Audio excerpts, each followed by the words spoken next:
Yo, what's good everyone? Welcome back to the channel. Today I'm going to be breaking down this Thursday night DraftKings NFL Showdown slate between the New Orleans Saints and the Arizona Cardinals. Like I always do, I'm going to break down a couple of my favorite captain plays, some of my favorite flex plays, and then wrap up the video by taking a look back at the Week 6 snap counts for both of these teams, showing you who is and isn't getting on the field. With that being said, let's dive into my spreadsheet here. And we're going to kick things off here like we always do in the top left-hand corner with those Vegas odds. You can see the Saints are heading into Arizona here with the Cardinals favored at minus 130 on the money line and 2-point favorites, and then we got an over-under there of 44 points. And I got these Showdown stats listed behind me from 2021. Let me pop on over to this other spreadsheet here so you can read through those a little more clearly. Feel free to pause the video here or even take a screenshot. With all that said, let's dive into a couple of my favorite captain plays for this Thursday night showdown. And for those of you who are new to this channel or at least new to my showdown videos,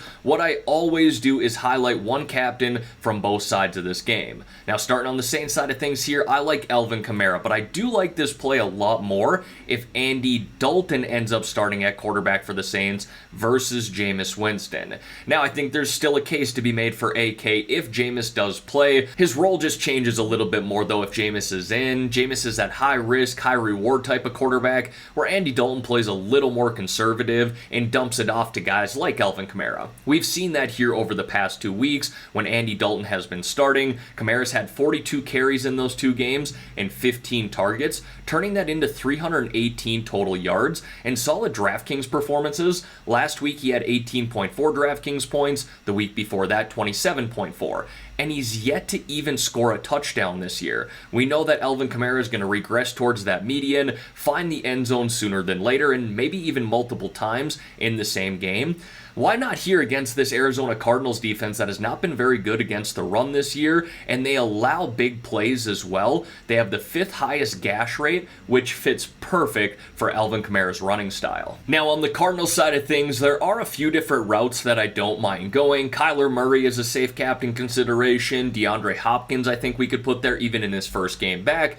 But I like Zach Ertz here. Being that Hopkins is going to be back, but Marquise Hollywood-Brown is going to be out, we should see Ertz's role remain the same, where he's seen a 21% target share and 41% red zone target share through the first 6 weeks of the season. He's seen 10-plus targets in 4 of 6 games as well, which obviously leads to that target share of 21%, but good to know that he's getting double-digit targets to say the least. You can also see there in the notes off to the right-hand side, he's also 3rd in targets in the NFL, 3rd in air yards, and 6th in deep targets at the tight end position, and a really affordable price tag here at $10,500. That is his captain price, obviously. So if we put him in, it allows us to do a little bit more throughout the rest of our lineup, but in any case, the volume should be safe once again in this matchup. Now, folks, before we dive into some of my favorite flex plays here, if you could like this video and subscribe to the channel, I would greatly appreciate that. I know we're 7 weeks into the NFL season already, but still a long ways to go, and I'm going to have content coming out for the remainder of the year. Now, diving into these flex plays there, we're going to kick it off with Kyler, definitely a captain consideration on this showdown. He offers one of, if not the safest floor, highest ceiling combos on this slate. It really comes down to what do you expect out of Kyler this week, because he has hit 16-plus DraftKings points in every game this year,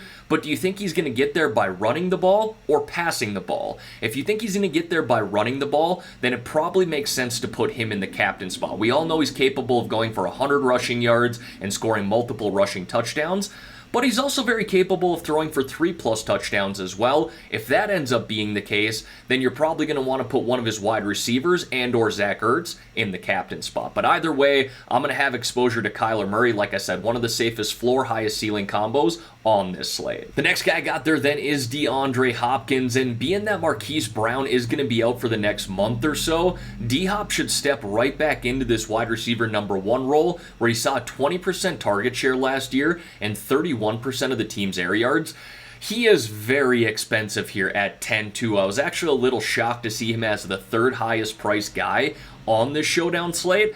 But it also makes sense knowing that he has probably one of the best ceilings as well. Now, unfortunately, as I record here on Wednesday, I don't have the projected ownership out right now. If he ends up being low owned, whether that be in the flex spot or captain spot, or if we get those projections, I'm going to want even more exposure to him even at this expensive price tag, in his first game back. Now, unfortunately, we have no idea who's going to be the starting quarterback for the New Orleans Saints heading into Thursday night. Head coach Dennis Allen said today it's going to be a game time decision. Well, that's not ideal for anyone who plays fantasy sports or DraftKings for that matter.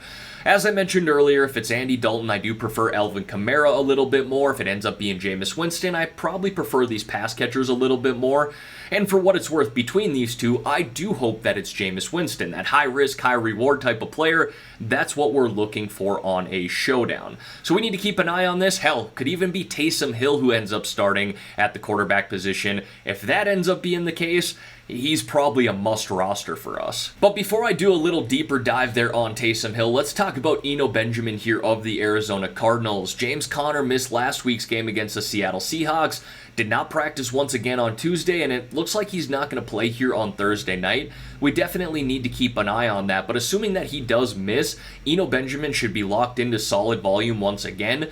Last week when Conner missed, we saw him play 87% of the offensive snaps, had 15 carries, 3 targets, or 18 total opportunities.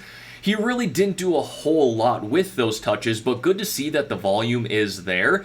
And what I thought was a little shocking is he has 11 red zone touches this year as well, even when James Conner was playing. So this guy is getting involved no matter what, but again, a much better play if Conner misses. He should be locked into some solid volume. All right, now let's get back to Taysom Hill here, the biggest boom-bust player on this slate.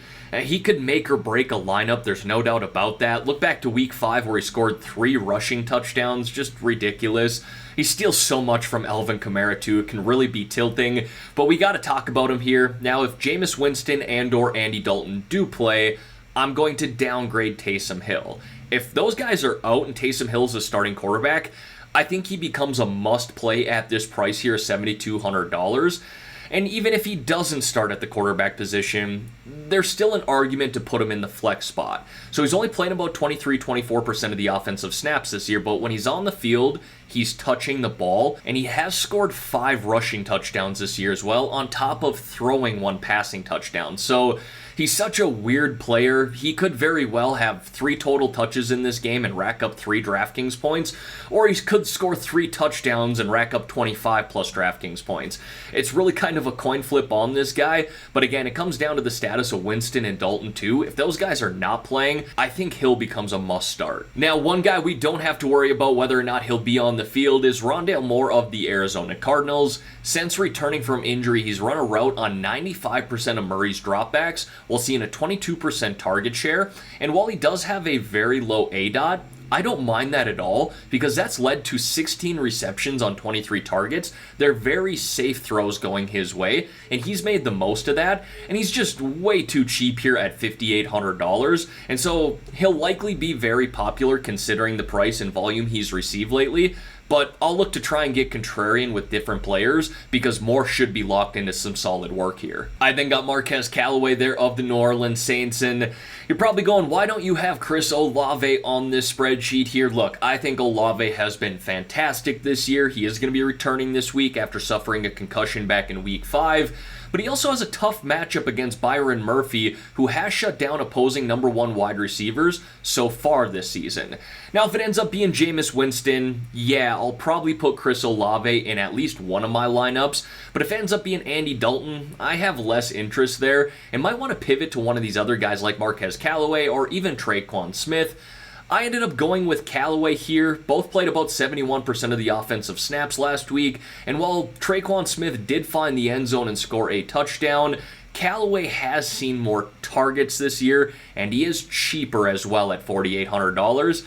Again, it's probably a coin flip between those two, but I don't mind getting exposure to the number 2 wide receiver and number 3 wide receiver and pivoting off of Chris Olave. Again, if Andy Dalton ends up starting. Now let's talk a little kicker action here. Anytime a game is played indoors, I do give the kickers a little extra boost. Will Lutz here is probably the kicker for me. I don't know if Matt Prater is going to be starting for the Arizona Cardinals. Could be Rodrigo Blankenship. I don't mind that by any means. Again, good matchup here indoors, but Will Lutz should be solidified at his position. I don't know why he wouldn't be. He is tied for 5th in field goal attempts this year as well. I do like that. And while he's only 9 for 13 on those field goal attempts, he has hit 3 from 50-plus yards.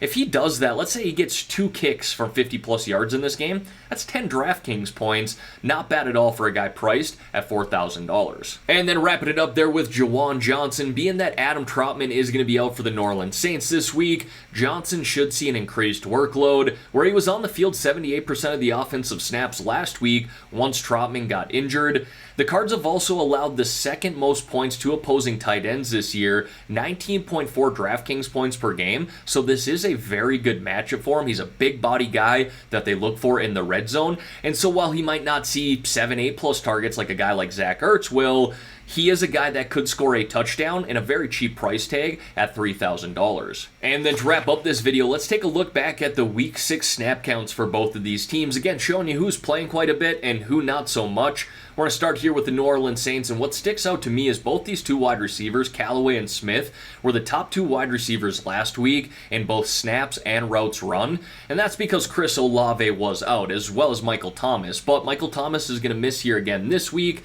Chris Olave will be back. These guys should revert to wide receiver 2 and wide receiver 3. Juwan Johnson as well, talked about him. Adam Trautman is going to miss this week. He played quite a bit last week as well, ran 28 routes on 37 dropbacks, and did see 4 targets in that game. And then on the Cardinals side of things here again, Rondale Moore playing a lot right now, running a lot of routes, saw 9 targets last week. We should see D-Hop kind of take over this role from Marquise Brown. And then again, Zach Ertz just getting heavy volume week in and week out, playing a lot, running a lot of routes, as well as Eno Benjamin. Again, let's keep an eye on James Conner, but if he does miss, Eno was basically on the field for every single play and saw a lot of volume. So a little straightforward here, pretty straightforward, I should say, for the Arizona Cardinals. But again, we do need to keep an eye on the injuries for both of these teams heading into Thursday night. All right, everyone, that is going to wrap up this video here for today. As always, thank y'all for taking the time out of your day to watch the content here on this channel.